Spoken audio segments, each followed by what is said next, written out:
महत्त्वाची बातमी आहे। राज्यात लवकरच श्री सिद्धिविनायक भाग्यलक्ष्मी योजना राबवण्यात येणार आहे। 8 मार्चला जन्मलेल्या मुलींकरता सिद्धिविनायक मंदिर ट्रस्टने अनोखी योजना सादर केली आहे, जाहीर केली आहे।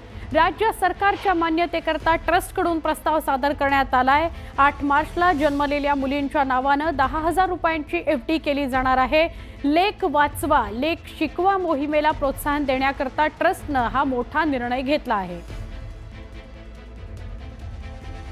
आमचे प्रतिनिधी तुषार रुपनवर यांच्याशी बोलूया। तुषार, सिद्धिविनायक ट्रस्टने हा प्रस्ताव सरकारकडे पाठवलाय।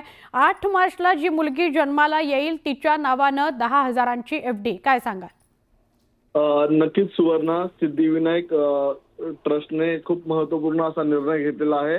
8 मार्चला जन्मलेल्या मुलीसाठी सिद्धिविनायक मंदिर आता आपल्याला एक अनोखी योजना घेऊन येताना पाहायला मिळणार आहे। 8 मार्चला जन्मलेल्या मुलीसाठी 10,000 रुपयांची एफडी केली जाणार आहे। लेख वाचवा व लेख शिकवा मोहिमेला प्रोत्साहन देण्यासाठी मुंबईतील सिद्धिविनायक ट्रस्टने खूप महत्त्वपूर्ण असा निर्णय घेतलेला आहे। हा प्रस्ताव आता राज्य शासनाला सादर करण्यात आलेला आहे। आता राज्य शासन या संदर्भातला काय प्रमुख निर्णय घेते याकडे सर्वांचं लक्ष लागलेलं आहे। मात्र सिद्धिविनायक या ट्रस्टने घेतलेल्या निर्णयाची सर्व ठिकाणी आपल्याला सकारात्मक चर्चा सुरू असल्याचं पाहायला मिळतंय। त्यामुळे राज्यात लवकरच सिद्धिविनायक भाग्यलक्ष्मी योजना ही लागू होणार आहे। त्यामुळे 8 मार्चला जन्मलेल्या मुलीच्या नावाने आता 10,000 रुपयांची एफडी केली जाणार आहे।